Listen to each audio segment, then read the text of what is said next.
Good evening, everybody. This is the Oskar Quentin Evening Show, which will take place every Sunday evening at 7 p.m. Central Time. We have a guest tonight. He's running for governor in the state of Minnesota. We'll introduce him in a moment, but I am just going to hang out and talk to the chat for a couple minutes while we get the viewership up, because it is a live stream and I want to give people a chance to show up. So who do we have? We have Drew, who the first message in the chat is that he became a supporter.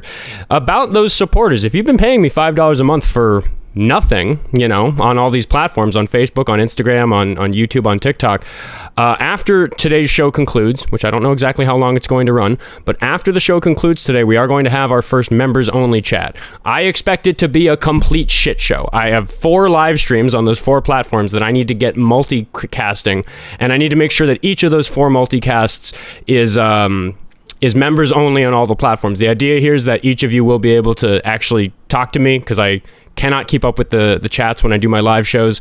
So it's going to be just kind of a hangout, casual FAQ thing. No pressure of trying to impress the TikTok gods. And that's also part of the idea with this public show. We are not streaming on TikTok. We are only on YouTube, because YouTube is the least strict of all platforms when it comes to censorship and words that can be said. So I'm not afraid of getting banned.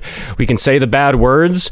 The caller and I were just discussing marijuana before going live. And normally, just for saying the word, I'd get banned on TikTok, so it crawls my spine just a little bit to even say the word on camera, because here I am feeling like TikTok's going to ban me, but it's okay. TikTok is not going to ban me, because I am not live on TikTok. So if you want to be a $5 member, going forward, people will get something for that, but I am just going to ask for patience tonight while I figure it out. Hopefully, within a half hour of concluding this show, we'll get that up and running, but everybody on the Discord knows I'm going to be asking for help. Am I live? Can you guys see me on Facebook? Can the people who aren't subscribed see me? You're not supposed to be able to. It's going to be a mess.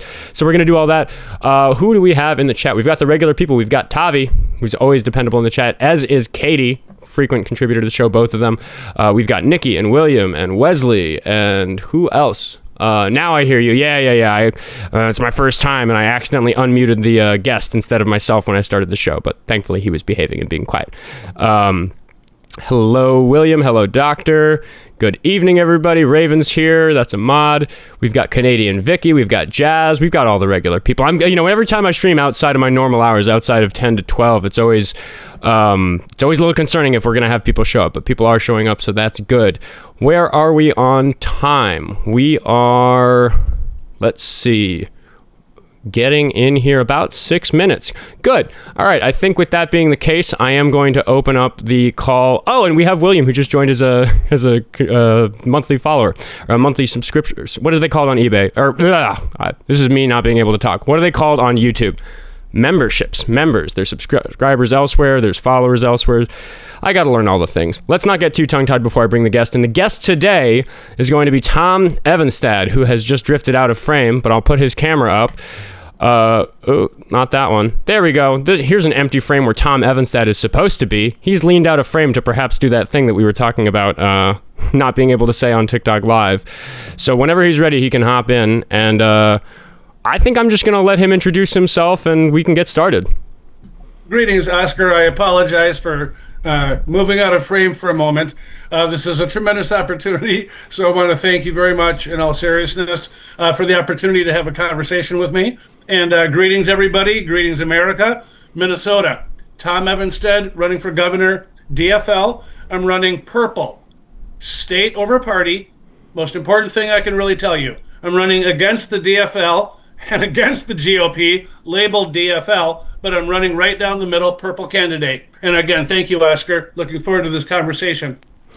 Yeah, I think first things first, I'm going to be straightforward and ask the question that I would ask anybody who's running as purple. So never mind you and your policy positions. We'll get to that. Both you and your policy positions as separate topics. But first of all, do you think you have a chance? You're up against Amy Klobuchar representing the DFL, and you are up against the MyPillow guy, Lindell, representing the GOP. Do you think that you have a chance as a third-party name on this ticket? Even though you are running under DFL, you are ceremoniously running as a purple candidate, which I think is potentially a little bit difficult.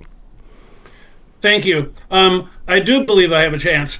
If I did not believe that I had a realistic chance, I never ever would have started this 11 months ago. I've been banned, canceled, and jailed by the Republican Party when I ran as a Republican for about maybe 7 months, I would maybe say. For the last 4 months, after I founded the Runaway campaign, you might have heard of Brandon Strada, some name like that. He founded some walkaway campaign where he encouraged what was it, Democrats to walk away from the Democrat Party and join the Republican Party. So anyway, I don't have anybody probably following my campaign yet, but I founded what I call the Runaway Campaign, where after I saw the way that the Minnesota GOP, and then it comes from the top, from my perspective, from President Trump, I've been not only disillusioned and disappointed by President Trump, but I feel like I've been disrespected and our state has been shit on, frankly. And so a number of things happened. One of them being President Trump playing Jesus. I'm a born-again Christian proudly, and I'm a Rastafarian beliefs along with my born-again Christian spirituality is a better word than I would use than religion. But when President Trump had the audacity to not only play like war games and after our military civilians, getting them killed, and then he's refused my Violently Dangerous Persons Act since 2016. Grok estimates 64,000 murdered Americans, not just dead Americans, murdered Americans, more than the entire Vietnam War.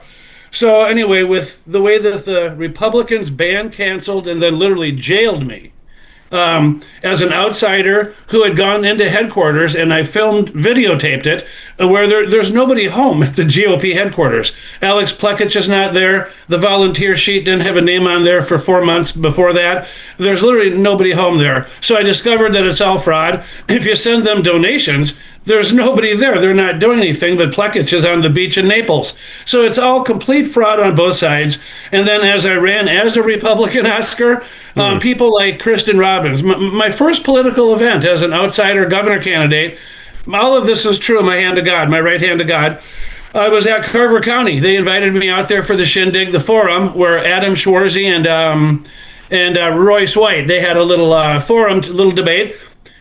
Kristen Robbins was there before I arrived, and then she left apparently when I arrived or shortly thereafter. I never even saw her, but that's just one example. And then after she left that first event, rather than debating me, okay, well, hold on. We're getting a lot out, but I do just want to address some of the things about your electability because, and I know we're not going to get into all that personal stuff just yet, but just about something that you just said, you're quoting statistics that were offered to you by Grok.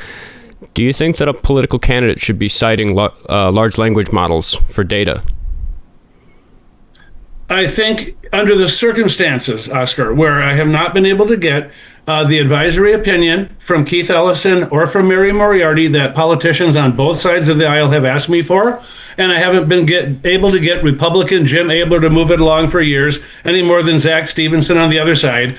So to answer your question, absolutely. If I'm trying to say, look, I have a public safety solution here, and if you expand civil commitment in Minnesota, and it's hold on. I just want to like go one thing at a time here. Okay. Under certain circumstances, yes, would be my answer. Well, I guess my problem is that not having access to good information about the data you're curious about doesn't make Grok a good source, even if it is a source of last resort. ChatGPT, all of the different AI models, or I shouldn't say all of them because I haven't run them through all of the models, but ChatGPT, Grok, I think I tried one or two other ones. I couldn't name those.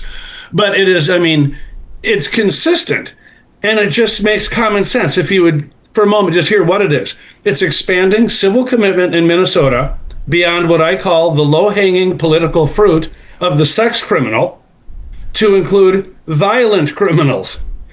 So I would ask you, Oscar, in all seriousness, what is the likelihood if you're a man, woman, or a child in our state of being accosted, God forbid, by a sex criminal or by a violent criminal who's perhaps going to carjack, home invade, mug you? Is it more likely you're going to get accosted by a sex criminal looking for a sex crime against you or a violent crime? You're the statistic guy. You tell me.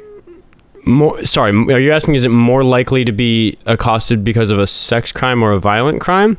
Yes. Well, that's going to vary. Well, you mentioned whether or not you're a man, woman, or child, and it's going to vary considerably. Well, the answer is going to maybe be different for each of those different groups. Okay, very true. Okay, just in general, just totally broad brushstrokes, whether you're a man, woman, or a child, are you statistically in America, in Minnesota, where I'm running for governor, more likely to be the victim of a sex crime than a non-sexual crime of the specific, violent nature, or not necessarily. Well, I don't off the top of my head know the exact statistics on that, but what I would point out is that both are very common.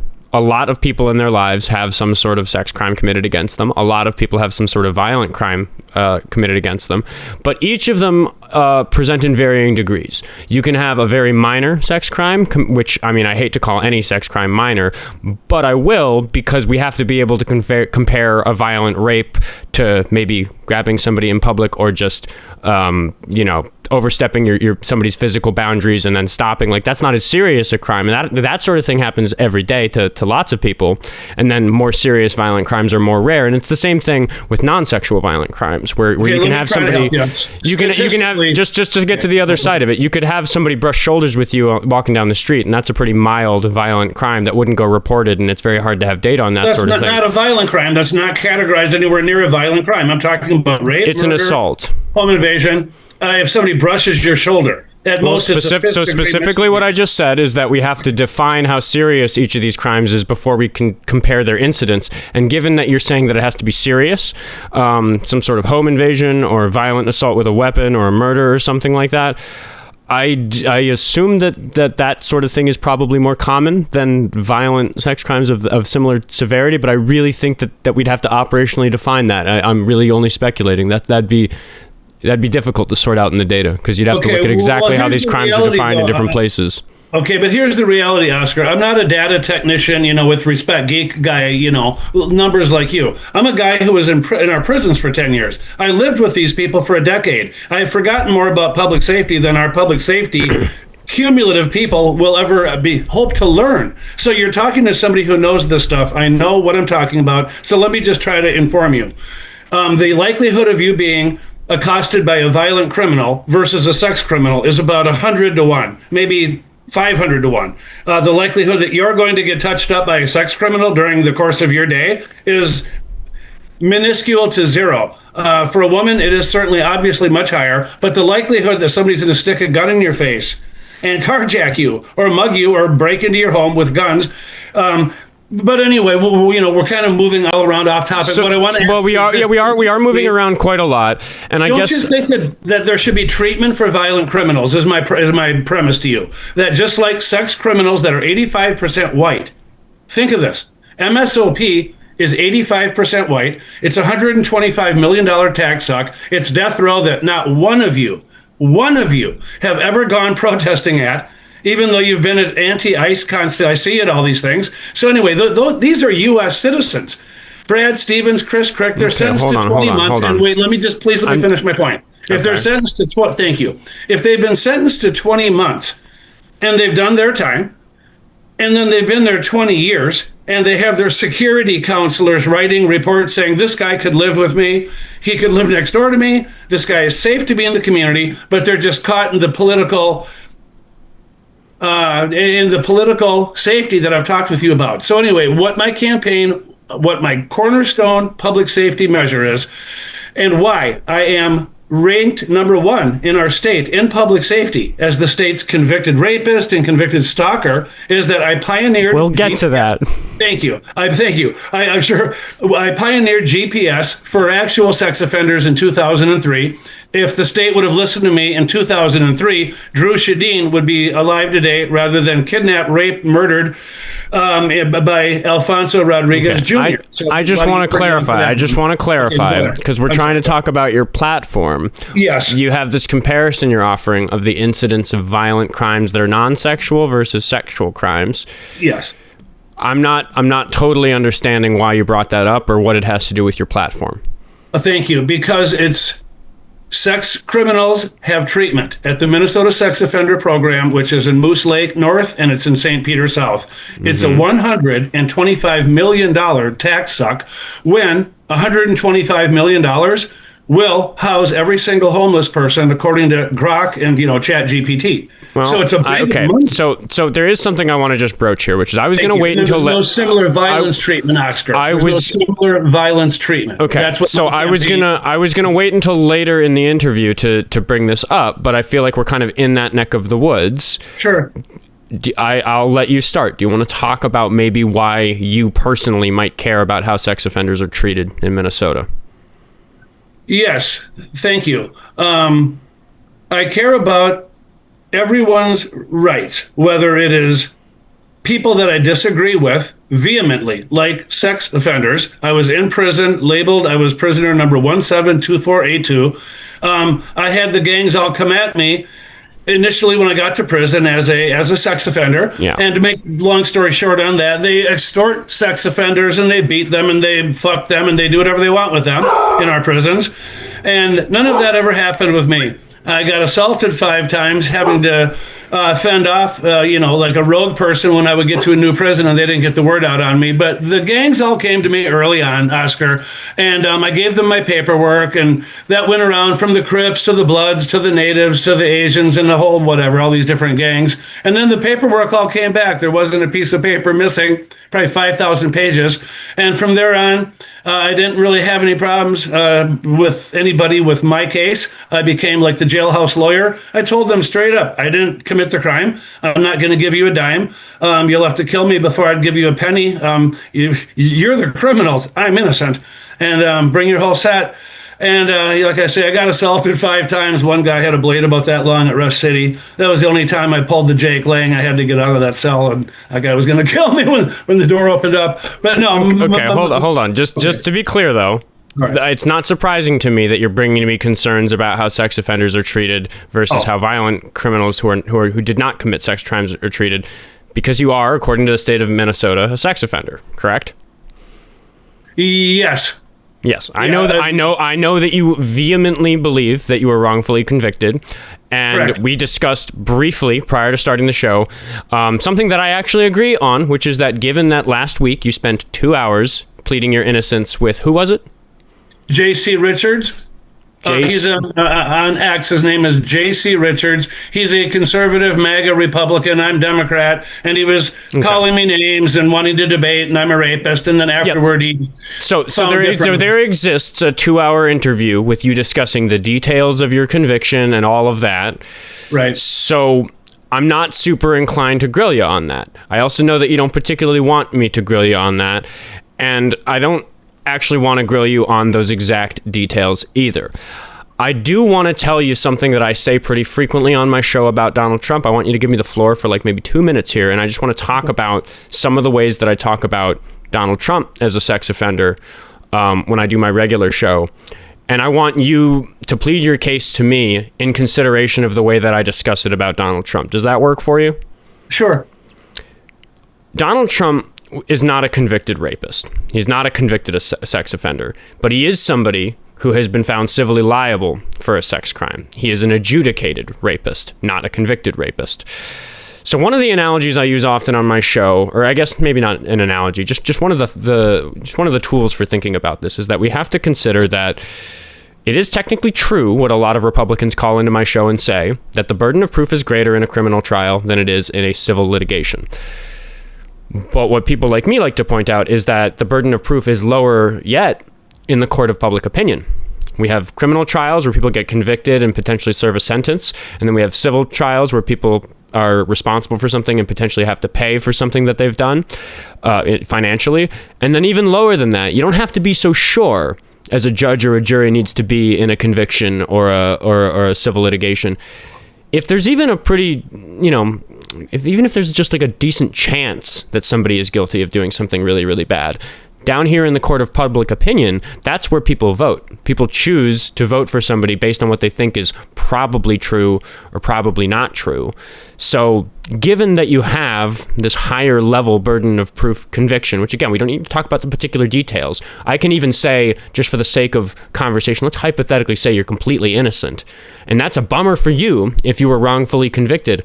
I think that it is still reasonable for a member of the public to say, while I respect the fact that it would be really devastating for Thomas Evenstad that he was wrongfully convicted, I'm not going to risk voting for somebody who's committed this sort of crime to put them in a position of power. When I talk about Trump, I say it's not good to have a rapist in the Oval Office because half the people in the country are women and they don't appreciate that. That doesn't make the country safer for them. You want to be the seat of executive authority in the state of Minnesota. So given the way that I talk about Donald Trump and the way that I talk about this generally, my temptation is to urge people to not vote for you because you are a convicted rapist.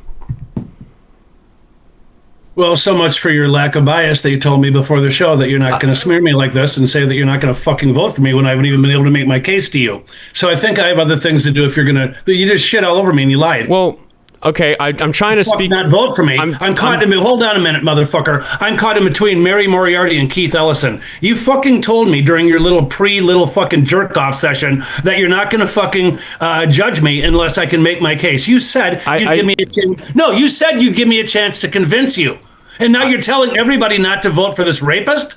Fuck you. I said that fuck are you, man? Well, hold on. Can I please try to defend myself against what you just said? How about I talk for a while? I know it's your fucking show, but can I make my case? Please do, yeah. That's why I'm here. Okay, I'm here because of maggots like this, okay? I've had people like this that have called me sex offender. When you look in his fucking hard drive, guess what you probably will find? And the reason I'm telling you that is because I've been dealing with people like this for 27 fucking years. So here's your choice, my friend. Okay? As a Minnesota voter, you have a binary fucking choice. You can either take Amy Klobuchar's canned donor slap, her nice fucking devil in a blue dress. She's not going to swear. She's not going to smoke weed. She's not going to do anything but show you Minnesota fucking nice that has worked on rubes like you for 20 fucking years since she framed half the ghetto that I've been having to live with, either in my cell or out here in Brooklyn Dark, where I'm facing eviction because of people like you that tell your little fucking cult not to vote for Tom Evanstead. You know why? Because of the government. This is how fucking retarded you are, Oscar, if you let me finish my rant. Okay, thank you. Listen to the fucking insanity of this little fucking worm. He makes his income. He doesn't even have a job. So listen to me. I'm sorry. Okay, thank you. No, I'm telling you your audience now. And by the way, I'd say go to evansteadforgovernor.com, but that thing crashed because I'm broke. I can't even feed Panther because of people like this. So... if anybody wants to donate, rather than a campaign donation, Virginia calling, who's that? The FBI. So here's the. Do you think the FBI is calling you? Yeah. Well, Virginia probably. Who else is in Virginia? Probably want some tips on Zach X. Probably, right? So speaking of adjudicated rapists, Zach X is. But anyway, listen to what I'm going to tell you right now. For you to fucking tell me before this thing that I have all the screenshots, I'm not going to do this. I'm going to let you make my case. And then if I can convince you, I said, will you vote for me? You said, yes. If I can convince you, you will let me vote for you. May I respond?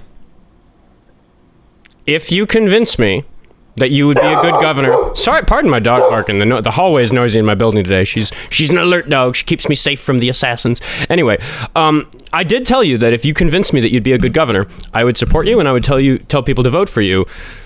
But I will point out that is a little bit of a tautology. That's a little bit obvious. If any candidate convinced me they were a good candidate, I would urge people to vote for them. That's kind of how politics works. So how about I get a chance, okay? Because this is important. Well, I just want to add that I was really careful to not talk about the specific details of your case. You told me you didn't want to do that. I have no problem talking. I did that for 2 hours with J.C. Richards. His entire spaces is that you could have joined it with your group. But you didn't. But it's still there. So right. So and I want people to be able to go see that. What was his conclusion, Oscar? Wait a minute. What was his conclusion? Somebody on the opposite side, one of the MAGAs. According to you, he believes you that you're innocent. According to him, it's right on his Twitter. Well, and you told me that, so I'm just saying where I got the information, but I haven't checked that myself. The source is the guy's own Twitter. But look, let me try to address, since you're smearing. You literally said that because I'm a convicted rapist, don't vote for me. And I just want to try to calmly address that for a minute. That is specifically what I said. Is that allow me? Please. You responded, and now I'm trying to. Dude, you're owning the whole show. You're not even letting me talk. Okay, thank you. All right. You have some fucking nerve, like I've said now for 4 times, and I won't say it again, to prime me up on your little show and then literally you urge them not to vote for me. But then here's the dichotomy, though, my friend. Okay, and I want you just to think about this if you can shed your total bias, which you've already exhibited. Don't fucking vote for this outsider candidate, Tom. Instead, here's what you're telling them. Vote for Amy, because every fucking one of you you're probably the trans crowd going with Colby Lane. But anyway, let me just try to reorient this for a moment, okay? This is what I'm telling you right now. This is a binary choice on August 11th for the entire state. That's why I have some people, it might be one guy on X like retweeted my thing with you tonight. All my supporters, I said, be here. One guy, I've had one donation in 11 months. So anyway, here's what your reality is, Minnesota. This is a binary choice. This election is going to be won on August 11th. That's why there's no debates coming up to August 11th. It's all Amy's canned donor slop. A guy like you, Oscar, you're okay with Amy because she hasn't framed you. She hasn't put you in prison. You are okay with Klobuchar, or you would be saying, hey, look, holy fuck, we got this guy, Tom Evanstead. He stands up to fucking everybody. The state, he stands up to anybody and everybody. Okay, and this guy has been in every fucking hole the state has ever put this guy in. And you know what? I've risen up out of every fucking hole the state has ever put me in. And now, if I get enough votes, I will be the one pulling the strings on the $1.75 billion law enforcement, full law enforcement, this whole fake ass political safety shit that Klobuchar has been doing for the last 30 years. So the choice is simple. It's Tom Evanstead or it's Amy. And if Amy gets through that gate with her 5 million, it's Amy, and if I get through the gate, you know, like you say, maybe, who knows? It may be a little, who knows? It may be closer. But if I get past Amy, I don't think there's anybody on that other side. I know these people. I went to Mike Lindell's town hall. You didn't. I've been to a Lindell town hall from an hour before anyone walked in that room until security politely asked me to leave when I finally, at his town hall, after his 2.5-hour Donald Trump soliloquy, talked about his plan for Minnesota is to trot out Kid Rock and Brett Favre and all 87 counties. The same garbage horse shit of Klobuchar. A big fucking bus, a big name, and no fucking substance. And you know what? Nothing ever fucking changes for us down here that are broke, struggling. The blacks, this whole goddamn incarceration from prison, this whole pipeline. Very quick question. Very quick question. Very quick question. Do you think you're going to win the black vote by referring to them as the blacks? I don't necessarily refer them to blacks. I call them nigga, whatever they want to call me. Dude, what the fuck? N-I-G-G-A, dude. N-I-G-G-A. If you can't... listen, every other word out of them is N-I-G... I lived with this for the last... Don't sit here in your fucking basement of mommy's house and talk to me about how I talk to blacks. I've been... Dude, I've been living with blacks, as you call them. Fucking all right, man. If you think I look bad, what are they? What is your political? What is your woke terminology, Oscar, for a American African descendant that both Lincoln and Bob Marley said repatriate, go back home to Africa where you can be free? Did you not know that was Bob Marley's exodus? Do you want me to answer your question? Yes, of course. I like to, when I'm referring. How old are you? You're 20? I'm 30. I'm 60. I have underwear. Dude, how old are you? 30. 30. Okay, that's a sad statement on your folks and your environment and your whole goddamn education. So go ahead, dude. What? Well, I just want to answer your question, which is that when I refer to people, I just refer to them as people, unless I need an additional descriptor that based on the context. So I might refer to people of color. You do, because everything is racist, dude. This is the most racist state. Listen to me right now. I've been in the fucking system as long as you've been alive. Okay, wait, hold on. Listen to what... No, you got to listen to me. I have been in this system as long as you've been alive, kid. And what I'm telling you right now is I've done time with guys from every fucking state in our country. Mississippi, Alabama, the Deep South, Bible Belt. There is nothing like this. There is nothing like this in our country. This is Amy Klobuchar. Okay, do you want to talk about Amy Klobuchar?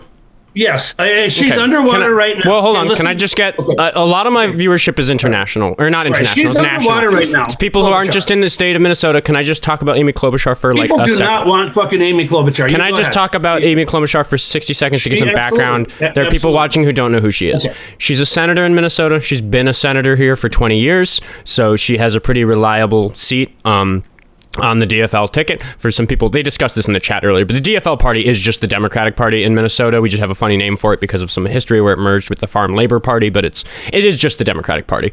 It's the establishment Democrat Party here. So she's a pretty normal run-of-the-mill Democrat, and I'm sometimes pretty critical of run-of-the-mill Democrats because I'm a further left-leaning liberal, even though I still mostly consider myself a liberal. So I have my problems there. But I do think that when we compare her to somebody like Mike Lindell, who's running for the GOP, who's going to be backed by Trump, who Trump urged to run for governor when Walz was still up as an incumbent 2 years ago, he decided against it. But it's clear that Mike Lindell is going to be a Trump plant. So anybody watching this can know that I consider Mike Lindell a Trump loyalist. I don't think we need to discuss his policy very much. He's a Trump loyalist. He doesn't have any, and he'll win, though. He's going to win. You're right. Go ahead. I wasn't going to say that, but I'm glad we agreed that Mike Lindell is a Trump plant, and we can just say that that's his political position. He's a loyalist. He has absolutely no policy. So Klobuchar is running on a policy on a platform based mostly around reducing cost of living for Minnesotans. She's very concerned about how the average age of home buyers is increasing, so she wants to do some things. BS. She wants to cut some red tape on. Okay, what she says is that she wants to really get into the regulations around home building and home sales and cut as much red tape as she can to make the process simpler, so more homes get built. Homes are less expensive to buy, and she has similar platforms for deregulating in ways that make life less expensive for Minnesotans. Like, that's her big thing that she's running on. Okay. So we've got Mike Lindell, who's a Trump plant. We've got Mike Lindell, who's a Trump plant. We've got Amy Klobuchar, who you might disagree with her ability to do this or the success of her plan or the sincerity of her conviction about this, but she wants to reduce the cost of living for Minnesotans. And that's a good thing. Okay, there's a super brief elevator pitch for each of them. What is your elevator pitch as a candidate for governor? Against these two individuals? Or my own elevator pitch? Somebody might vote for Amy Klobuchar because they want to reduce cost of living. Somebody might vote for Mike Lindell because they like Trump. What is the thing for you? Why would somebody vote for you? Okay, that's a perfect question. Thank you. My argument that I make to voters every single day when I'm out in the community, Oscar, whether I'm at protests getting assaulted by some of your crew, arguably or not, whatever. I will just say, maybe we can talk a little bit about this, but I will say I have met you in person and I have put my fucking hands on you before. You have not put your dude. Don't even lie. You have not. We have the whole thing, Oscar. We both have. I put my hand on you. I put my hand on your chest, and I pushed you away from that group of people. Well, I said you're not gonna do shit. So, are you seriously trying to call me out on your show? I'm just giving the context that you and I have crossed paths before. Okay, fine. I've crossed paths with everybody, and it is a fact. It is a matter of fact that I made the decision to violate your bodily autonomy and put one of my hands on you because I did not like something that you were doing. That happened. Well, you are known for your non-consensual touching, but I'm much older than most of your... Okay, I'm willing to move on. Baseless accusations of sexual assault from a registered sex You're offender. the one that just told me you fucking touched me up, dude. I'm straight. I gotta emphasize, dude, I'm straight. I don't care if you're straight. I care that you were stepping up on a woman. Porn or what this guy's really into, but let's try to get back on track, dude. Okay. Here's why, you asked me my 30-second elevator speech. Let me try to give you one. All right, I told you, I'm out and I'm seeing voters every day. You smirk all you want. Sorry, I just want to correct something for the chat. No, it's not you. I just want to correct something. This is nothing to... My path crossing with Tom Evanstead has nothing to do with the Savannah Hernandez fight at the Whipple. You weren't present that day, correct? Correct. I had been there a couple months earlier. The chat knows I was involved in that, so the chat is a different assault I had there. Yeah. I was not at that event. No, I was not. Just clarifying for the audience, you are not. That's not what I'm talking about. I haven't posted any footage of the. I would say this though. Here's what I would tell you. You were there and you said you intervened, correct? In the Savannah Hernandez fight? Yes. Yes. Okay. Look, I can tell you right now, eyeball to eyeball, as best I can over this thing. Had I been there, I don't think that would have happened. I would not have allowed anybody to put hands on Savannah, even though I wholeheartedly fucking disagree with her.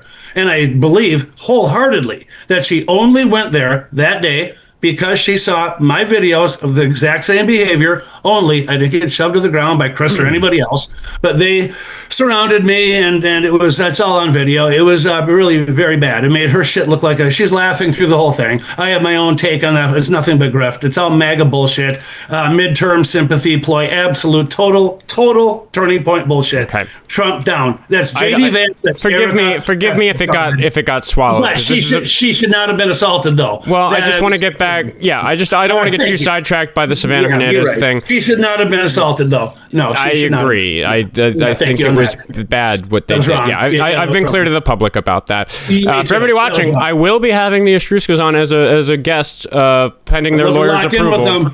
That'd be why we should do this. I'd love to lock in, have a group chat. Well, look, if you want to talk to the Ostruskos, that's up to them, and it's not going to be the first time they're on my show. If we want to do a panel, I meant on your show. If everybody's consensual, let's go for it. Okay. I'm all about legal age and back consent. to my line of questioning. Somebody might vote for Amy Klobuchar because they believe that she's going to make life affordable for Minnesotans. Somebody might vote for Mike Lindell because they like Trump and he's going to promote Trump policies. Yeah. Why? What is the quick and dirty reason why somebody would vote for you? Because they're both establishment liars. Klobuchar has a 30-year record of telling you anything that she will want to hear, that you will want to hear as a voter. And then once you vote for her, it's over again. Nothing ever changes. So my arguments against Klobuchar and her cost of living is that it's all total bullshit. People can't even afford gasoline hardly right now, let alone most people are renting. Home buyers are a small segment. Nobody can afford this. So in my view, Klobuchar is more of the same old establishment rot. We have a budget that is billions. Okay, hold on. I'm looking for a reason that's not about them. I want to know about you, and I want to read out a message that somebody paid. Somebody paid $10 on YouTube Super Chat to put a message in here, and they're a voter. They're one of your constituents. Okay, thank you. I just want you to hear their message. They said, "I'm a registered voter in Minneapolis, and any candidate who cannot keep their campaign website up due to a lack of funds will not get my vote. He's foreshadowing his fiscal irresponsibility." It has nothing to do with that. Yeah, if I can address that, in my view, that has absolutely zero to do with any fiscal irresponsible anything. It has to do with I was framed by the Minnetonka and Richfield police departments, which is what I've been trying to tell you for a while here. I grew up out in Edina. I'm no more of a criminal than... I'm not a criminal, period. So I grew up... I mean, again, I don't want to grill you. But as a matter of fact, look, you can grill me all you want, Oscar. Well, listen, I just want to talk about what the labels mean. And according to the state of Minnesota, Oscar, you either have to believe this is how it boils down in one sentence, and then we should be able to move on. This is my pitch to voters right here. It's a sentence, if it had to be, other than the way I'm going to be protecting children, and that I'm ranked number 1 in our state in public safety over anyone. So I'm the most qualified person to protect you, your mom, your kid, your dog, everybody in our state, me. But here's my argument in a sentence. Oscar, you have to think about this right. Here's what I'm asking you to think about, and everybody watching and listening. You either have to believe our Minnesota state government, because that's who convicted me. And it was Amy Klobuchar's name is on my red briefs. She defended my case when I was in prison doing what is called the Great Writ, Oscar. No one has ever given me a chance to explain what has happened. I was in prison. It's just bullet point, 8,000 bullet points in 10.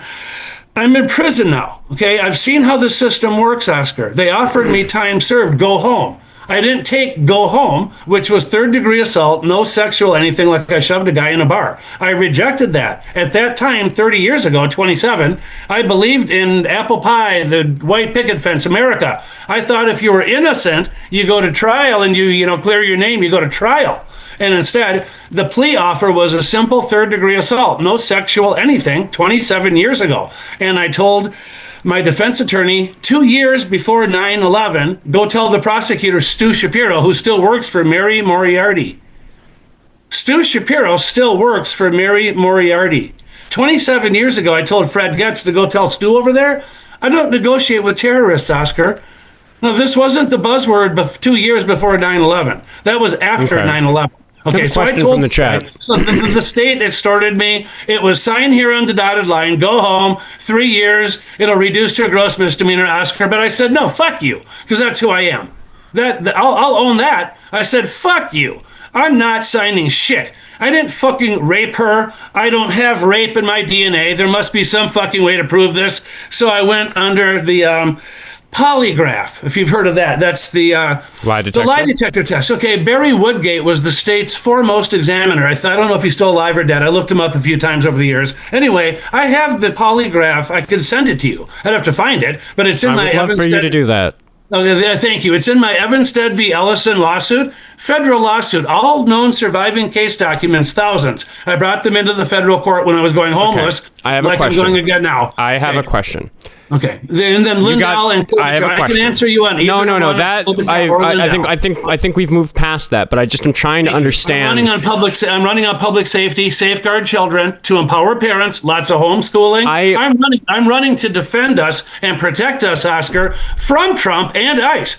I'll call up the Minnesota National Guard, but I think you said it could be federalized. But anyway, let me try to take a deep breath. Go ahead. Well, first of all, I have a question from the chat. Just somebody was curious. They spent $2 on YouTube Super Chat. Rogue sent me $2 to ask. I wish I had $2 to get Panther some cat food. Please donate. Evanstead. Well, then again, that's website's crashed. But I have my Venmo at Thomas Evanstead, and I've got. I'm not going to give you a cent, but we live in the same place. I will buy you a bag of cat food if you want. Thank you. Food. Okay, thank you. I'm totally broke right now. I will buy you a bag of cat food. All right, $5 I could get Panther hooked up. I'll buy you a big bag of cat food. Oh, thank you. All right, thanks, man. I appreciate that, Oscar. No one's helped me in 11 months.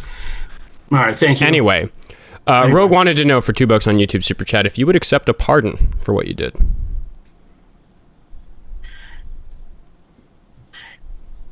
Yes, but a pardon would be not an exoneration. So I would accept a pardon, but I don't think these cases like mine are even pardonable under the law. So I have to go in and get what's called an exoneration, which is what I've been working on for 27 years. And here's really great news, finally, Oscar.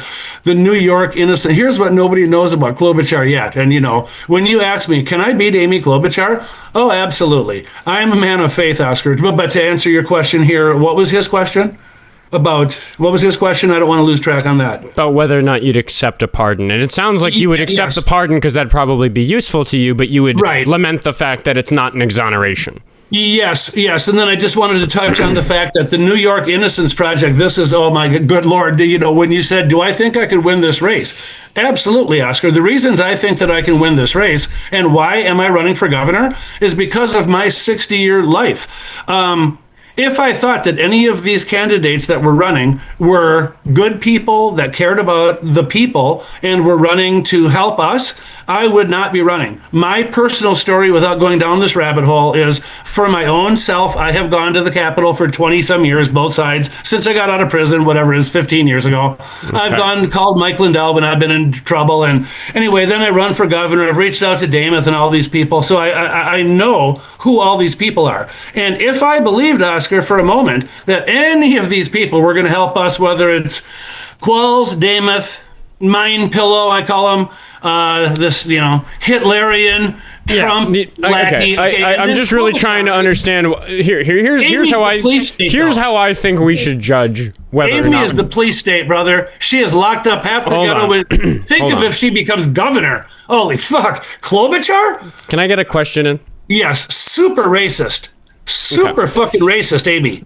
They all are. But okay, I'm sorry. Go ahead, Oscar. It's your show. I'm sorry. When I choose a politician, because I am a constituent in the jurisdiction that you are trying to be governor of, your name is going to be on my ballot in November.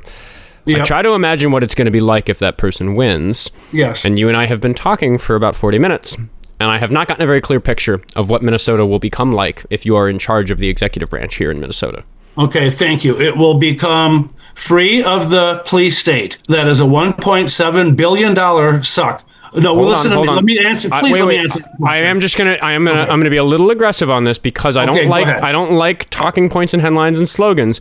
No, it's a police state. We've been living in for decades. What is a better way to describe it? You've been pretty aggressive with me. I'm just going to push back a little bit. Yeah, go ahead. And say that police, jails, prisons, all the entire fake fucking law enforcement. Oh, okay. Go ahead. Break it down. What is the issue? Answer every question. You cut me off every fucking time that I've tried to answer about my campaign. You have. I can't get 30 seconds in about what is my vision. You keep interrupting me. So let me get 30 seconds. My vision is to dismantle the fucking police state that we're living in that destroyed my life. Okay? And then once I become governor, I'll finally be able to order some motherfucker to review my case, that Keith Ellison and what. Here's what I tell voters, and they tell me I wasn't even going to vote for any of these lackeys. They tell me I've checked out. This is what most of the voters tell me that I talk to. They don't know even who the Republicans are. They've heard of Lindell. And then on the other side is Klobuchar. That's like considered, I'm not even going to go vote. That's already a coronation. I went to the convention, Oscar. You call yourself a Democrat? And do you call yourself somebody for freedom? I went to the convention in Rochester. They allowed the trans guy in there, Colby Lane. They gave him a microphone. They did not give me a mic. They stopped me from going in. So look, if you look at this logically, because, we do butt heads, but you said you'd let me make my case. Here's what happens. The question was... when I tell voters, you said you'd let me make the case. And if I convince you on, even being innocent, is what I thought. But anyway, whether you think I'm the governor, your vote isn't really that important. You're one person. While I'm talking out here to your audience, here's what I'm telling voters, and here's what they tell me. Look, I have these convictions. I'm caught between Keith Ellison and Mary Moriarty, the people that let the child killer out, Mayan Burrell. And I have all the receipts, Oscar. For Ellison's 7 years, he hasn't been willing to talk to me. There's a transcript in Ramsey County District Court. Parker Mertz is one of Ellison's staffers. Parker Mertz testified that I've called there, quote, hundreds of times over the course of Ellison's 7 years alone. No, he's been there 12 years. Tom. So listen, if I'm caught in between Keith and Mary, okay, voters say right there, that's enough. I've heard enough. The question was, what will Minnesota become like if you are its governor? Okay, yeah, every time I've began to answer, you have stifled that. So what it will become like is the second set Grateful Dead show. It will be the people outside also. 150,000 of us, where we keep ourselves safe, Oscar. The only cops there was a security guard I shared a joint with in Vegas. So we don't need police. What we need is a different model to take the one. Here's what I'm trying to tell you. When I become governor, thank you, on day one, I'm changing the way we do all of our systems. I'm a 1% conceptual thinker. I've been thinking about this shit for 30 years, since I've been locked in a cage for a fucking decade, watching serial killers and interviewing them. They're out all day long, Oscar. The guy who chopped up his whole family, David Brom, he's out there chilling, getting me a bag of ice, grabbing me some noodles, heating up some of my shit. I'm locked up all fucking day. I'm innocent. Policies. So our system is broken, dude, and the vision is this. I am going to take our state and I'm going to turn it from this chaotic fucking cesspool that even Mike Max on WCCO calls our state a, quote, shithole. So I'm taking the shithole national humiliation that is Minnesota, and I'm going to take the people that have fucked up our state, whether it's the One Minnesota crowd, whether it's Walz, Ellison, Moriarty, that whole crowd of shit, and then you actually bring the evidence you have, which I've had for years, and you lock these people away. So you take the top part of the government, and if you have the evidence, you lock them up, and if you don't have the evidence to lock them up, then you vote them out. So here's what I am offering you. Once in a lifetime opportunity for the voters of our state. I'm the only person that has ever come along, that probably will ever come along, who is saying to you, the DFL is a party full of criminals, is what the entire thing is. It's a criminal organization. I can't even get in and get a microphone. They won't even. The media is owned, Oscar. So again, I want to thank you. You're not Esme Murphy. You're not Tom Hauser. You're a guy doing the best he can. And I'm sorry if I disrespected you and yelled and everything else I do. It's just, I've had a lot of trauma, Oscar. I was in a cage for a decade on that, and it sucked. Hold on. And now I'm homeless and I can't even feed my cat. So I'm upset. I'm very upset with Amy Klobuchar and all these people that have fucked me around. I hear you. I know you're upset. I hear you. Give me the floor for a moment, because I do need to thank. I do need to thank a couple of the donors, and it's pursuant to what you just said, because you're saying that you're upset. You're thanking me for giving you the platform. I'm going to help us. And you're apologizing for maybe some of the behavior on the show. So maybe the behavior on the show is what we should talk about, because Rogue sent another $5 YouTube super chat, and give me a moment here. There's just 3 for me to read. That's fine. Go ahead. So I do want to get back to this first one after I read them. So I'll bring us back to it, because he said being governor is a serious job. Just watching for the last 10 minutes tells me that he is not capable of doing the job. So that's one. I'm going to read 2 more, but I do want to get establishment garbage. He's used to seeing somebody in suit giving you the canned horse shit. So I'm trying to demonstrate. So I'm right now demonstrating that you're maybe not having a hard time maintaining the moderation that I'm doing, because I said I was going to read that, and that's what I wanted you to respond to. But I'm just going to read the other 2 next, because that's what I have to do as host. Establishment diarrhea. Go ahead. Okay, so for another $5, Rogue added, the only clear policy point he's given is about his exoneration. It's not about the voters, it's about him and his ego. Again, those are not my words, that's the donor. I've had no chance. And I'm going to read the 3rd one before we go back to the first one and let you respond. It's just, I got to get him out. Because Dolan sent me $10 on YouTube Super Chat to say, boy, I see what... Everybody sending me 10? Holy fuck, you keep saying that. It's kind of irritating me. I'm very sorry, but it is the nature. Because you said I'm not established media, I'm just a guy doing my best. I do need to do it in a way that pays the bills. That's fair, Oscar. So forgive me for this next one, because it's mean. That's fair. Well, because Dolan said, boy, I see why you said this was likely to be a mess, because I did privately tell some of my fans that this is Of course. I may have done it publicly. Forgive me. I think I did. Anyway, sure. I've crossed paths with you before. Like I said, I know what it's like to interact with you. So we can go back to that first question, which was, given your behavior on this show, do you think that people watching this show are going to think that's my guy? That's my governor? Absolutely. I'm somebody who's raw, but I'm real. People are tired of these Minnesota nice that have been, we've had our state literally invaded. First, it was the Somali invasion, where they put up our flag even, and Lisa Damath and the Republicans just rolled over and bent over. And then after Tom Emmer also. So it's the Republicans that are largely responsible for the Somalis, and it's Keith Ellison. And I'm not trying to take the stab at the Somalis. That's so easy to do that. But I'm telling you right now. Oh, no. You did, though. Our state. Okay, dude, listen. Our state was so much fucking better. Okay, listen to what I'm telling you. I'm 60 years old. Our state was so much fucking better. It was unbelievable. You're not old enough to even know what it was. So listen to what it was for a moment. Here's your little make Minneapolis great again. Oh, you goddamn right. When I was a child, I used to go to Dayton's with my mom. Right down, stroll the Nicollet Mall. My mom, she was safe. The business was thriving. And, if you went out after 10 o'clock and you're buzzing around Lake and Hennepin, or, God forbid what wound up happening to my sister. But the fact of the matter is, Oscar, that you're not old enough. You've only been in Minnesota for a decade. I've been in Minnesota for 60 years. And before the Somalis came here, there was a state fair that I went to as a child. And that state fair that I went to as a child, that's going to be the state fair when I am governor. It might take me 1 year, it might take me even 2, before I maybe move on to the White House, the way Klobuchar is doing, by the way. Amy's not running for governor anymore that I am. And if I become governor, maybe it might take 4 years. But if I become governor, I might just go from the big house to the White House. So everybody can call me all the names they want. You know what the reality is, Oscar? Joseph was a convicted rapist.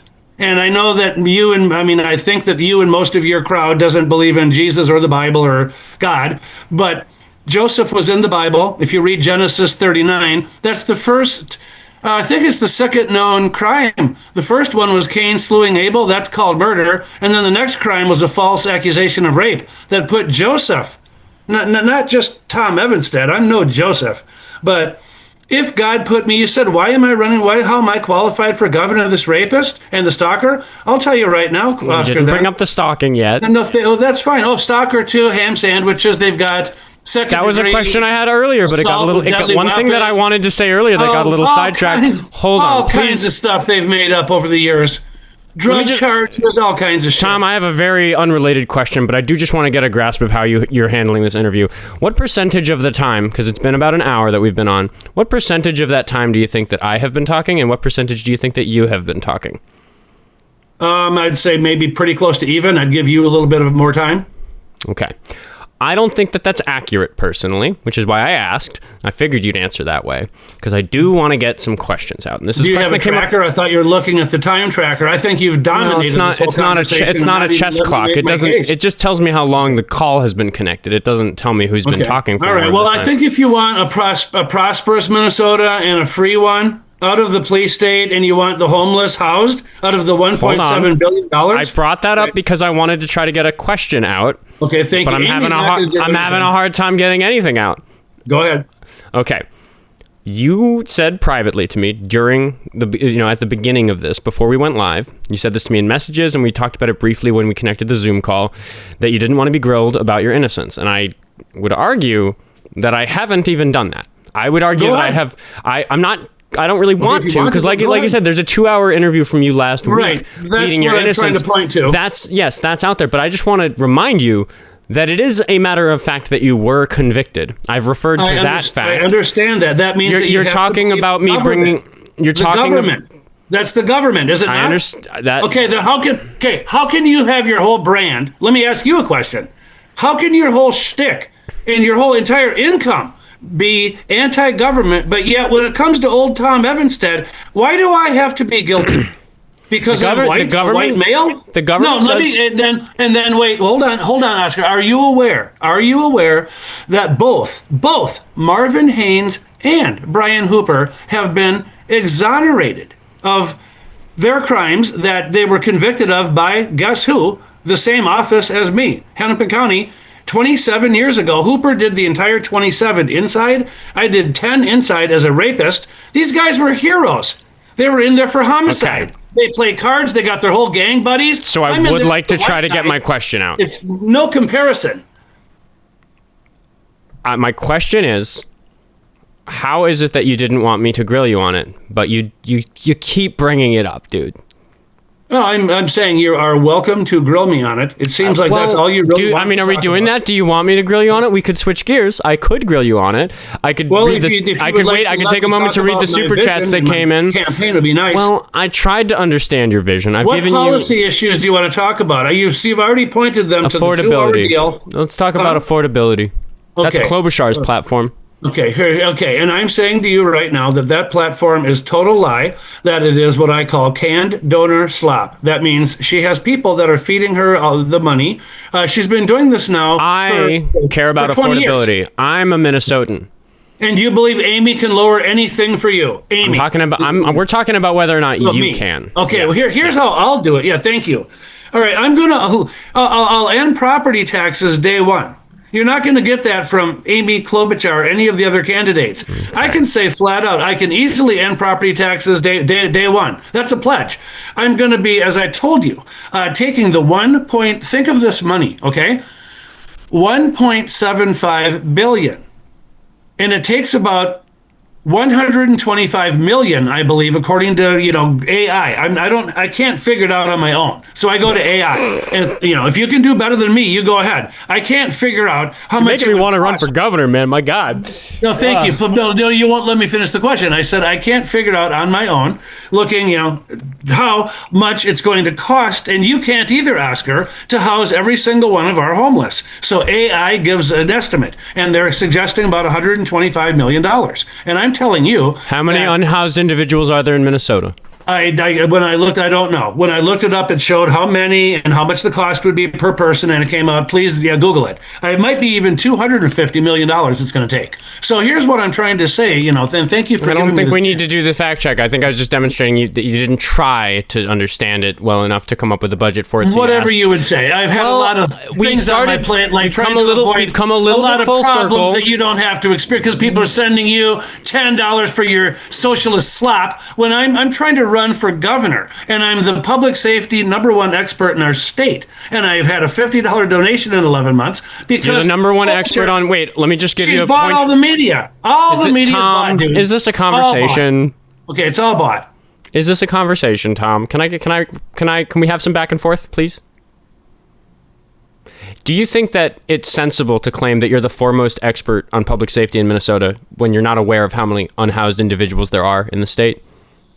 That has no correlation. I can be the people that run public safety. They wouldn't necessarily have to know one thing about homelessness. You don't think that homelessness? You don't think that homelessness has anything to do with public safety? Of course it does. You're trying to say that I'm supposed to know the exact number of our home. That's all bullshit. I don't know it either. Listen to what I mean. You're not letting me finish. Your brain is trying to, you don't think the same way that I do. You're a little, in my mind, after talking to you for an hour and a half, your mind and your brain is on little micro shit. You don't have the capacity, is what I've learned, to think big picture. So you're not letting me move past the concepts. So the concept is, if you let me please finish, it doesn't matter the cost. Exactly. What does matter is that out of the bloated, fake public safety budget that is Amy Klobuchar, that you're sitting here telling me, oh, Klobuchar is running on affordability. None of us can afford shit because we're all paying in Brooklyn Park here where I live, gunshots ringing out around me constantly, barricades up and down. I'm getting these, and we can't move out of our home, sheltering.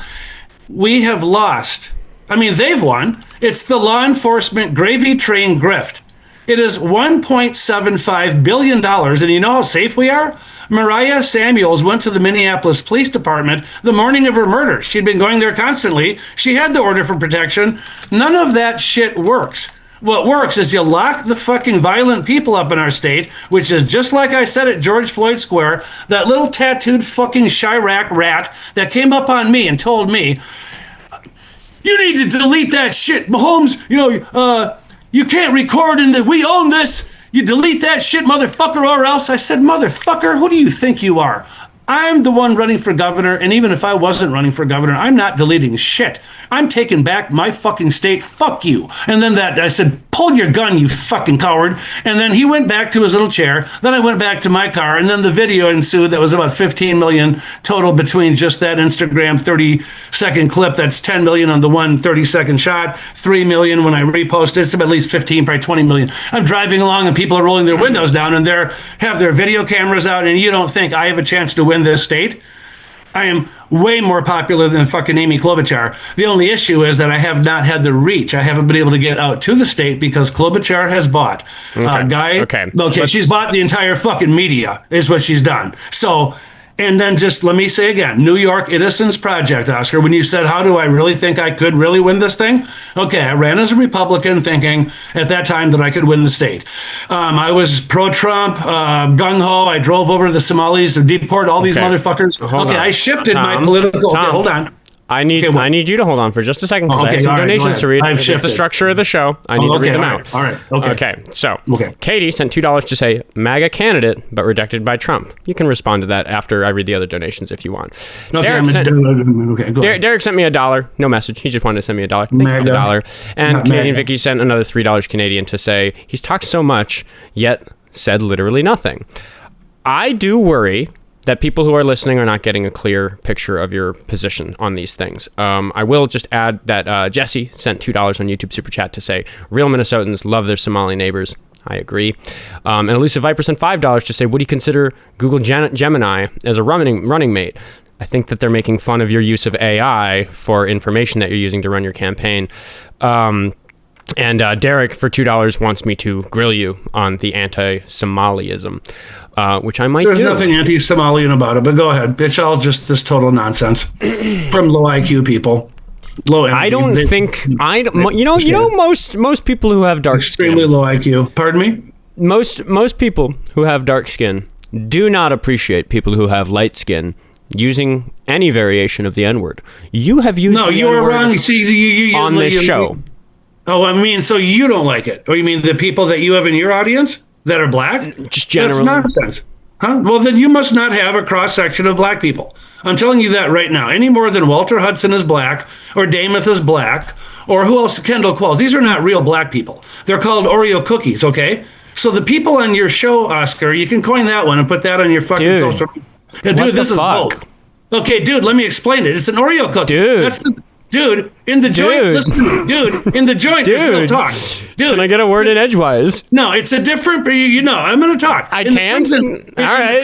Fuck. All you've done is talk. I'm the guest. You're probably used to being muted when you come on these shows. Is that correct? So you had to mute me. I haven't muted you once. Okay, it's one of my. No, I'm trying to tell you what an Oreo. One of the things. To tell you what an Oreo cookie is? I'm going to try to get an entire sentence out, which is that I don't mute the guest to make them look bad for talking over the host. But no, this is real talk, dude. This is my campaign. My campaign is real talk. Black people call each other Nigger almost every other single word, every other word. And the variation is Nigga. That's the friendly, hey, what's up, my friend, nigga? So the Nigga, that's common slang, brother, nigga. That comes out of their mouths, every other word.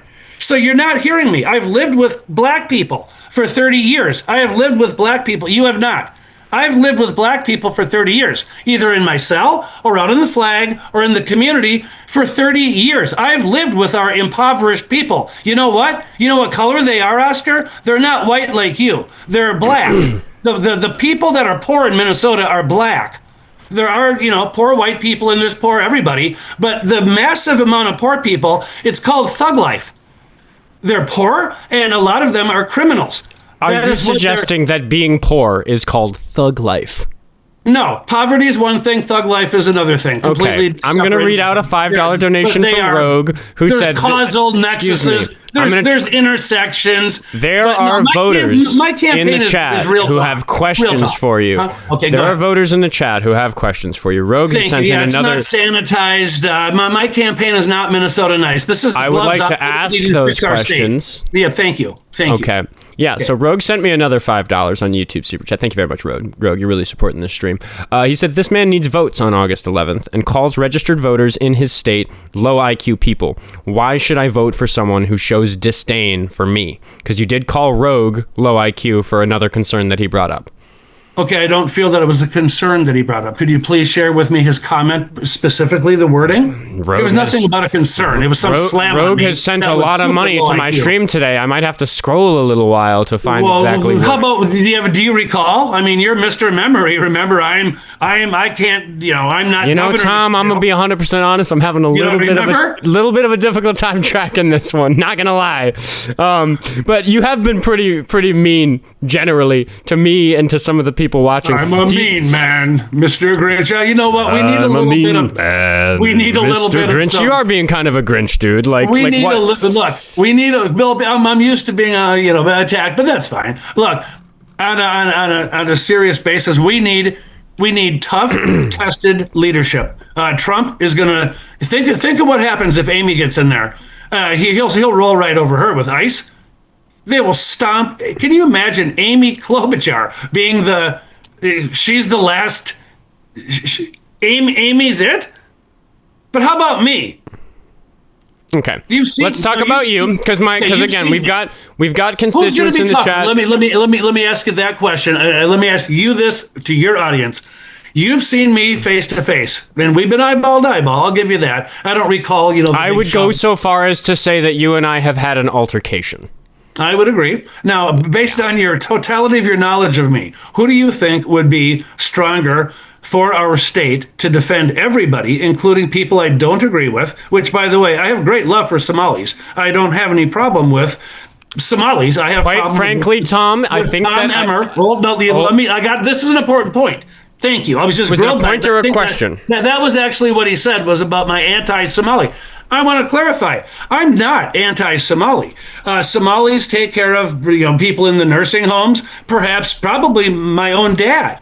So I'm not upset with any net positives. I don't care where you're from or what color or what. You could be green. It could be from fucking Mars for all I care. In all seriousness.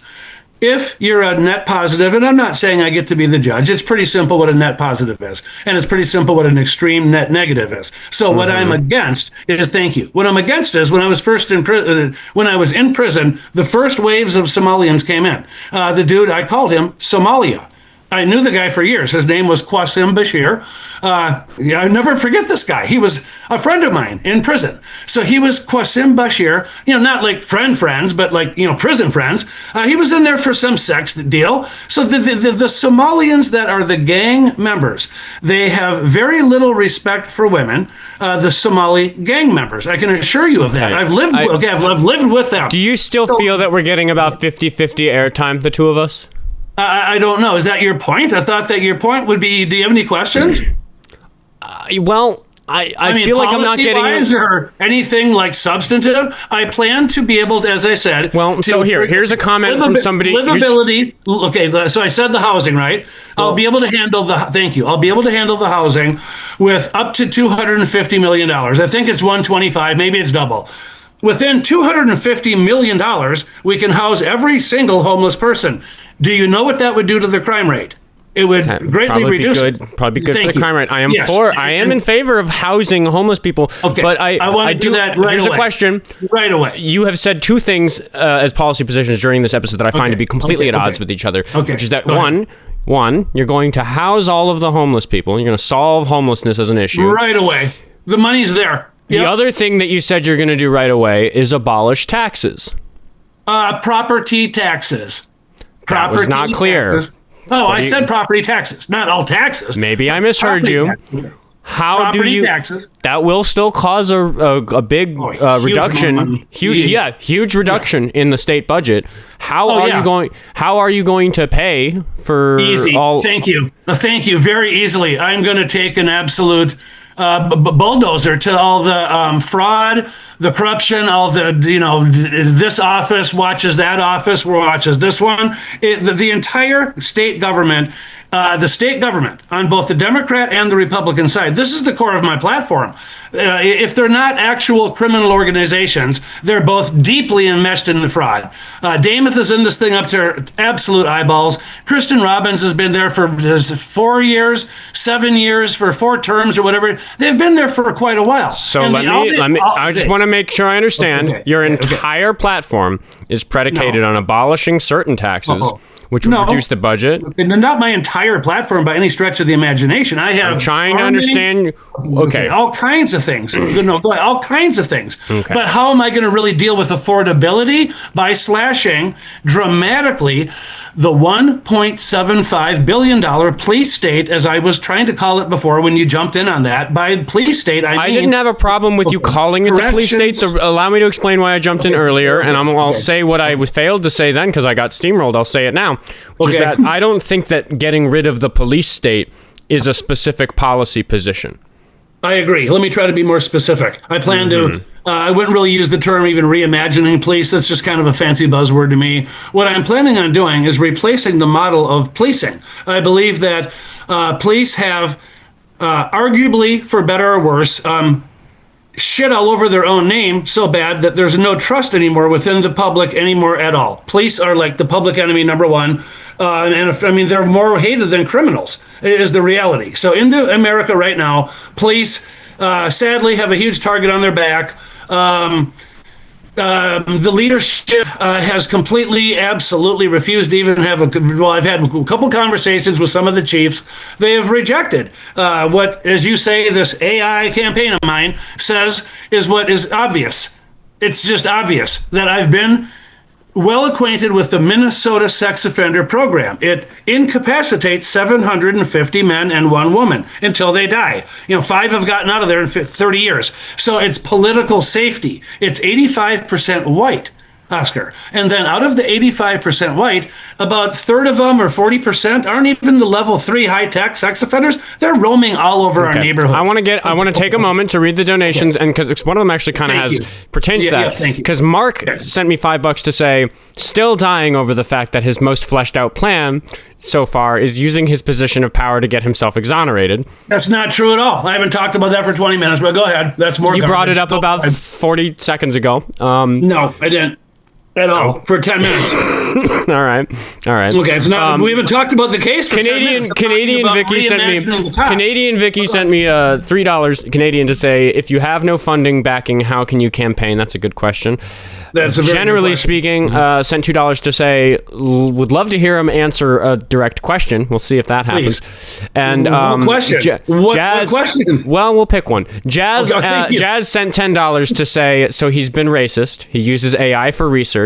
He wants to use his office to get revenge. He's been found guilty of sex crimes. Low IQ. Looks like we found the new face of the Republican Party. Total low IQ. Somebody that's good. That's a Klobuchar staffer, ladies and gentlemen.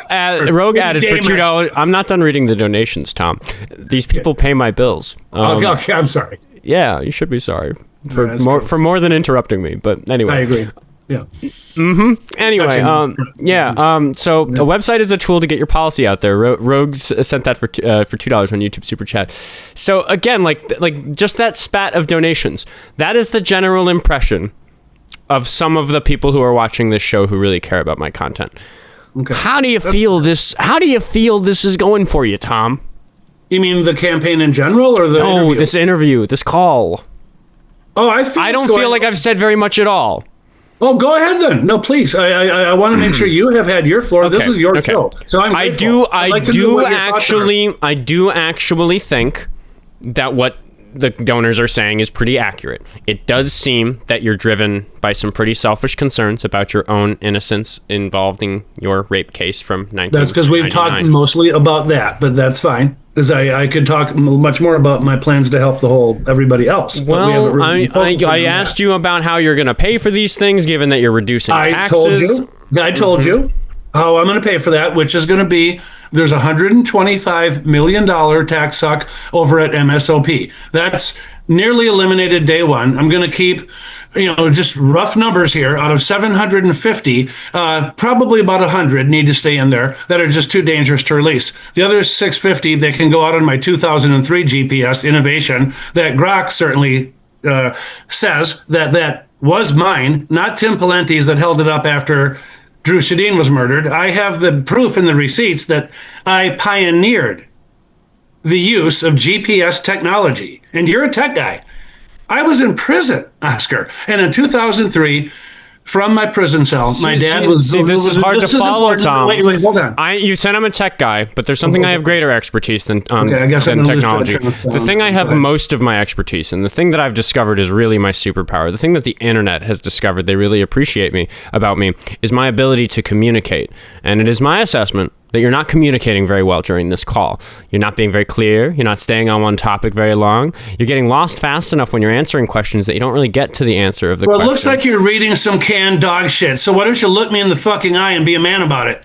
Where's your camera? Camera's over there. You're reading some kind of bullshit. Why are you doing this to me? I wasn't reading that. Were you? Okay, you're literally looking at a computer screen, reading somebody's, whether you Googled, like, how do I criticize and make somebody look like shit as a governor candidate? I don't know what you're doing. So I don't care really about what your viewers think about my presentation. Wasn't reading. Then why are you on my show?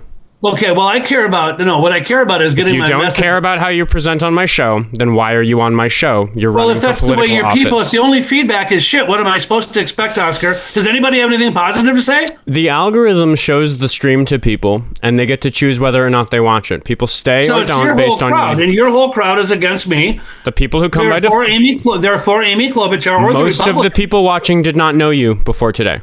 Okay, do they vote? A bunch of them are local and they vote. Yeah, some. Okay, they do vote. Okay, chat, well, here I'll ask the chat for you. And by the way, you can go.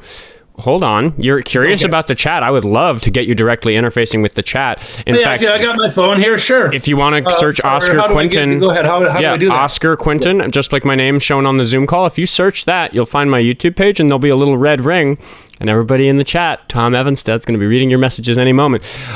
Ego sent me $10 to say, I just need to say, ChatGPT tried to get me to electrocute myself, and Copilot made me ask 3 times in caps before it can answer in a table instead of text. Well, I agree with them. It's literally fucking stupidity. So I guess I'm trying to have like a serious conversation with Minnesotans about what are the choices? It's Klobuchar or Evanstead or the trans lane. That's the only 3 on this side. The other ones are like Skoll, Ole, fucking, they run every 4 years, right? The guy looks like he came out of a cave from fucking, okay, the guy makes me seem fucking sane. This team. And then you have the Somali team, the Muslims. They don't have a chance. So the trans doesn't have any chance. This state isn't that fucking progressive. We're a guy running around in makeup and cross-dressing. If you want to engage with the viewers, I am going to finish this. And that this is a major part of my platform.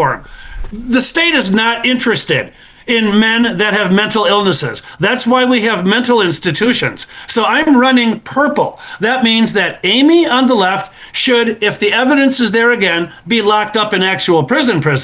Then people like Colby Lane, because they're dangerous to children, it's not enough for them to do this or do that. They have to be in school. I have a direct question from the chat. They have to be then they got to run for government. Hold on. Lee Finke's There's a couple things I want to say. That's Lee Finke.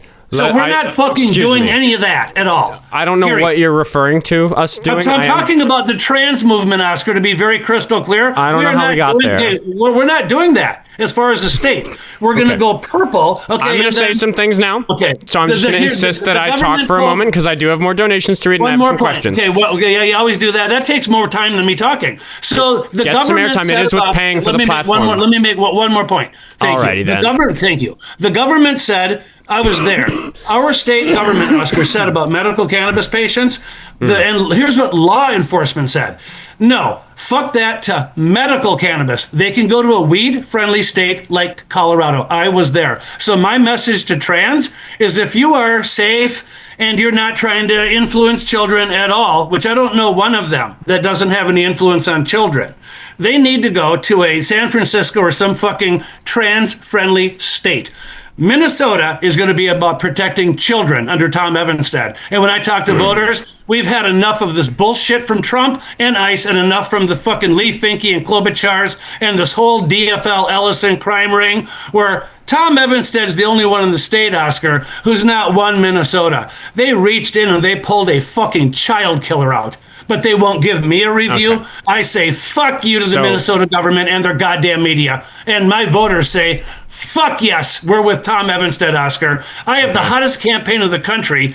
I'm facing homelessness. I don't have a fucking dime, but I have the hottest campaign of the country. Okay. People are rolling there with it. They're stopping me. Okay, they're stopping me in public. I've never had that happen in my life, dude. Never in my whole life. I would like the floor. It is my show. Okay, I agree. Okay, so Elusive Viper sent $5 on YouTube Super Chat to say, this just feels like an ad-libbed Trump speech. Change Keith Ellison and A.B. Klobuchar to Biden and Clinton, the fraud to the deep state. Yeah, I think it's a very similar kind of tactic you're taking. I'm the only outsider in the whole fucking... That's how stupid they are. It's just, it's beyond fucking belief is what it is. Okay. But that's not... Well, I have a pointed, direct question. It's the voters of our... They vote for Amy every time. I have a political question. I have a political question. We can't even afford gas. Derek sent me $2 on YouTube Super Chat to ask, real talk time, Tom, will you take money from AIPAC? No, absolutely not. I appreciate real talk time. That's why I thought that maybe we could do a series on this now that we've gotten all this dog shit out of the way. If you have good results and bring in some donations, and if your audience wants me back, I don't think this was really a real fair forum. But I do want to address that very much. Okay, I don't know if you've pulled up the chat, but I want to. I haven't. I can't really multitask that well. Okay. Well, I'll read some to you. I mean, I could, but I'm just trying to focus on the questions. Well, do you want me to go in and do you want me to find you? Well, how do I do it? I go to your YouTube on my phone then? If you see my name on the Zoom chat, Oskar Quentin. If you search that, OSKAR and then Q, you can find my YouTube page. On the YouTube. Okay, hang on. Let me go to my under YouTube. Yeah, I would like to see the questions and interact. That'd be fun. Yeah. So I just search you. All right. Yeah. So it's Oscar. Yeah, there you are. You're my first thing I see. My guy. Popular. All right. And then what do I do once I see you there? Once I've got you here, what do I do? You should be able to click the homepage button or the profile picture, and it has a red ring around it. That'll drop you into the live stream. And then you can mute it or pause it, but the chat will still be there. Okay, let me see. So I hit your main thing up here. That let's see, your picture of you. Yeah, it's not showing the red ring. That's bizarre. No, I don't see that either. So join, subscribe, the evening show right here, 96. Well, yeah, here you are live. Yeah, here I am. Okay, I found it. What a trip. Okay, there I am. And not real photogenic, folks, but look, at least I am the real deal. They put me through hell and back, and I will help us. That's why I'm running. It's not just to help me or my sister in Florida. I am running to help all of the people that, especially what my campaign is really about, Oscar, to cut through all the bullshit.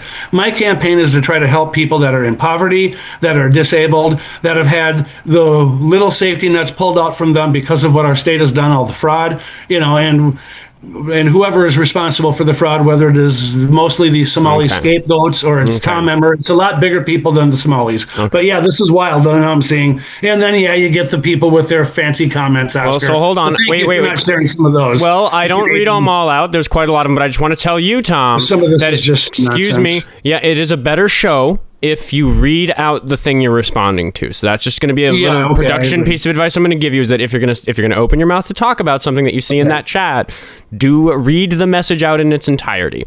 That will make it easier for people to understand what you're talking about, because the people who a lot of people listen to this type of content after the fact and they don't see the chat. So we have to read it out. And while you maybe pick one or two that you want to address, I will read out some YouTube super chats, which you can also see in front of you, because Katie sent me $2 to ask, why does he hate trans people? You do seem upset about trans people. And then Raven, one of the mods for the show, who is trans, said, Tom, I'm trans. Between us, who would rape somebody or who raped somebody. They asked past tense because of your conviction. I haven't, so that would only leave that person. And then the trans are for one of the most type of the most violent, all the child killings, all the insanity. That is misinformation. You need a source for that. Almost every one of these fucking wild cases against kids and shit, or these mass shooters are trans. That's total bullshit. Even this latest false. Okay, it's not false, but I don't really want to do that. That's the Kobe Lane debate. I'll have that one. He's afraid to debate me. Why don't we bring the trans out and you be the moderator? I'll go against, because I'm not going to refer to him as her, though. That is not going to happen. So if he wants to debate, we'll debate. If he's born by, so anyway, yeah, I do have my issues with trans. It's called enunciation. And then before that, there were how many of these things? But here's the issue I have with trans, Oscar, so I can at least get it out. When I was done reading the donations. Okay, no, thank you. I'll take a look too. It's all nothing but nonsense. Well, No Name became a member, so thank you. The members only show is going to happen after this interview. I don't know when this interview is going to end. We're going to let it run. He's a rapist, and go get him. And Preston said, "You do not represent Minnesota or Minnesota values. You are not a Democrat or anything remotely close. You will not be getting my vote." That's his Democrat socialist little cult. It's not with the mainstream Democrat. I'm running on a John F. Kennedy, since Camelot. Okay, we have not had a real Democrat, Oscar, in Minnesota in a long time. I would say maybe Paul Wellstone in terms of trying to be serious here. We have not had a real major big league hitter that's really changed anything. Thank you, BC, for the membership. Appreciate you. Okay, I'm just thinking somebody who became a member. Yeah, maybe Paul Wellstone, Walter Mondale type thing. I'm telling you that I am a generational candidate.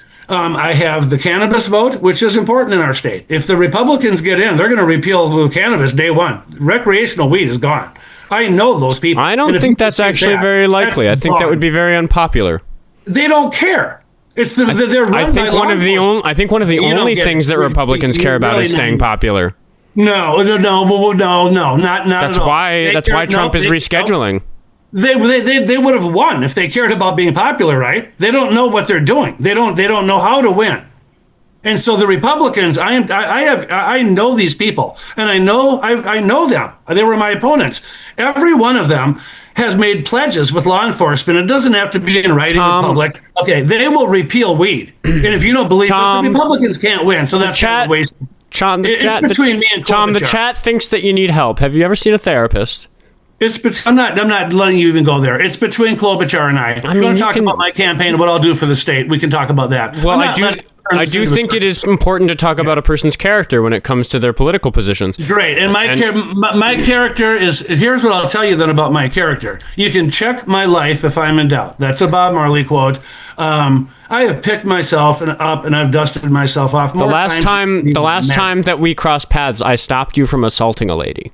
That's nonsense. You didn't stop. You're not capable, is what I said actually you tried to tell me that too, or something like that. And I told you, you're not going to, number one, do shit that have shit bigger turds than you. I've told you that. I put my hands on you, buddy. You did not put your fucking hands on me, dude. If you would have put your hands on me, you would have been wrecked. So you didn't put your fucking hands on me. No, you don't even say that on your little gay show. You didn't put your fucking hands on me, dude. If you want to go meet me somewhere and then you show your audience how fucking tough you are, you're skin and bone soaking fucking wet little nerd, you did not put your fucking hands on me, dude. Dude, are you challenging the interviewer to a fight? What the fuck are you doing? You call yourself a politician? I am challenging you to back your own fucking dog shit up. I'll tell you what, dude. I did 10 fucking years in prison, and the people like you, they got thrown off the fucking tier.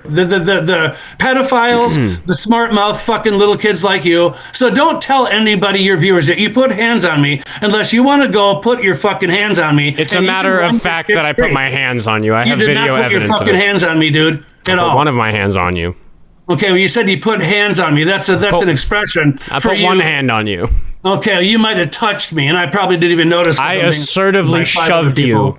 With my hand. Did not fucking shove me, dude. So anyway, if you want to try to prove all that, I'll meet you any fucking time, anywhere. Then you can try shoving me. I have video of me shoving you. Do you want to watch it? Well, then it probably was your lucky day then that I didn't respond then, right? Or do you want to try it again? You did respond. You didn't like it at all. What did I do?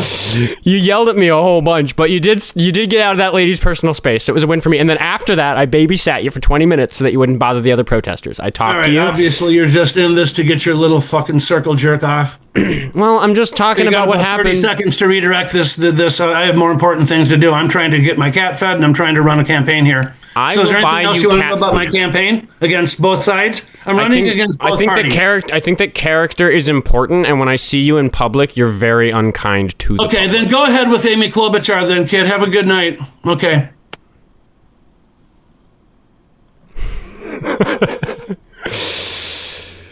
Well, that's the Sunday evening show, everybody.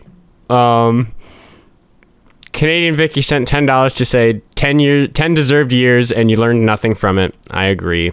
What news channels did they allow you to watch while in prison? Said Gabs for $5. I'm sure I missed. I was so distracted. I've never had to do so little in a call to get there. Okay, let me make sure I read everything out because Mark became a member. Okay, yeah, I think I got everybody. Okay, let's put live chat so I can see all the messages, and I'll just talk to you guys for a moment. So, Mark, oh, you just logged in? Fuck, dude. The episode will be up tomorrow. I gotta pull the VOD and get the audio levels fixed and stuff and get it uploaded. I don't like using the live VODs as the thing. But it's in your history and it'll stay unlisted. So if you want to go back, the people who are here for it will have it in their history and you can find the unlisted copy of this VOD. How'd I do, guys? Do you guys think that the Oskar Quentin show, where instead of having the evening show, where instead of having random people call in, I pick somebody? Do you think that was the move? The